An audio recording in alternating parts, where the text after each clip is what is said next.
मुझे भेज दो, मैं कार्रवाई ईडी जांच नहीं कर पा रही है, बीजेपी जांच एजेंसी बन गई है। अगर आप ऐसे करेंगे Shahzad, you been an anchor, no, मैं आपको नहीं बोलने दूंगा।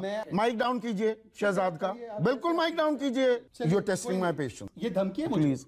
अरे छोड़िए धमकी को छोड़िए ना, अरे छोड़िए ना, मस्त रहिए। तो चलिए शुरू करते हैं। सबूत पूरे नहीं है तभी आपको स्टिंग ऑपरेशन सार्वजनिक करना पड़ता है।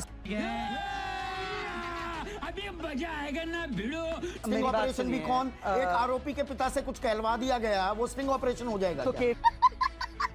वो परिभाषा तो फिर संदीप जी, केवीआईसी मामले में जो 2 आरोपी चार्जशीटेड थे, उनके आधार पर उन्होंने एक 17 लाख रुपए का जो वो किया गया था, उसको बनाया 1400 करोड़ का स्कैम और एलजी पर सवाल उठा दिए। अरे कहना क्या चाहते हो? दोस्तों, दुनिया के सबसे बड़े नमूने देखने हैं तो बस भाजपा के प्रवक्ताओं को देख लीजिए। एक से बढ़कर एक नमूने देखने को मिलेंगे। इनमें से एक है शहजाद पूनावाला, जो नया नमूना बना है, जिसकी बखिया यहाँ पर संदीप जी उधेड़ते हुए दिख रहे हैं। पर मैं आपको बताऊं, ट्रांजैक्शन और मनी भी कहा। फॉर इंस्टेंस मैं आपको बताऊं। अच्छा बता रहे हैं, ये ईडी सीबीआई क्यों नहीं पता लगा पा रही? ये बड़ी अच्छी बात कही आप। मेरा सवाल वहाँ है। ईडी सीबीआई नहीं पता लगा रही है या आपको स्टिंग ऑपरेशन करने पड़ते हैं? कुछ भी।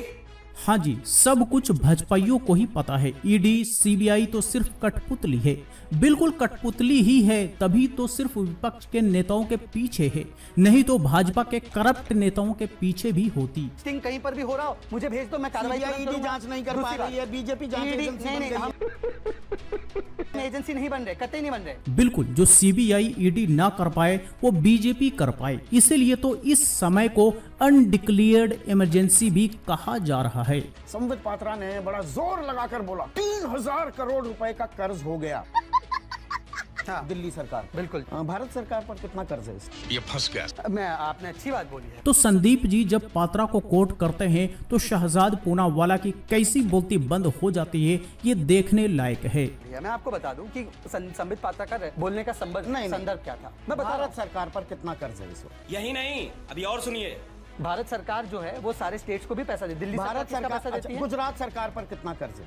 अरे बाप रे, ये तो धोती खोल रहा है। गुजरात सरकार पे आज से कोई कर्ज है? कांग्रेस की सरकार पर कितना कर्ज है? हरियाणा सरकार पे कोई आज से कर्ज है? अरे कहना क्या चाहते हो? उत्तर प्रदेश सरकार पर कितना कर्ज? ये तर्क क्या है?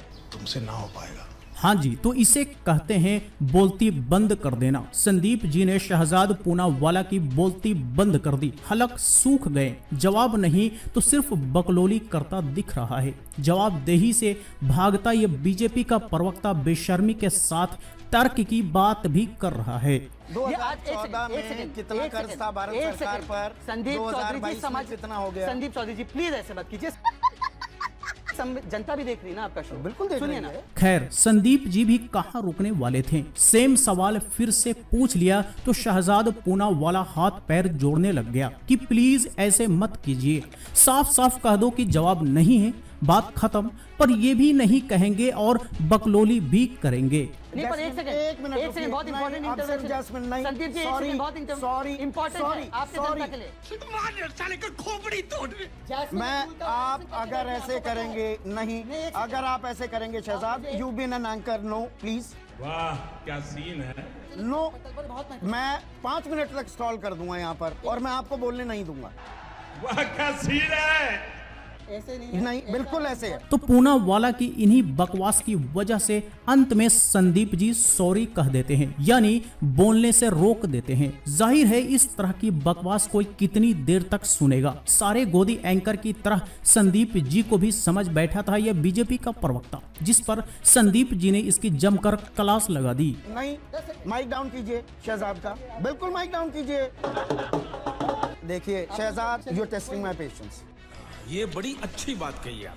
सर, प्लीज, इसका क्या मतलब? You are testing my patience. Yes, ये धमकी है प्लीज। अरे छोड़िए धमकी को छोड़िए ना, अरे छोड़िए ना, मस्त रहिए। बात इतने पर ही खत्म नहीं हुई, बल्कि पूनावाला की फटकार लगाते हुए संदीप जी ने इसकी माइक भी डाउन करवा दी, जिसके बाद पूनावाला खिसियानी बिल्ली बन गया और सड़क छाप टपोरी की तरह धमकी वगैरह की बात करने लग गया, जिस पर संदीप चौधरी जी इनकी जमकर फटकार लगाते हुए दिख रहे हैं। तो ये है सच्चाई भाजपाइयों की कि जब जवाब नहीं होता तो खिसियानी बिल्ली बन जाते हैं। मस्त रहिए, आराम से, शांति से बैठिए, शांति से, शांति से बैठिए।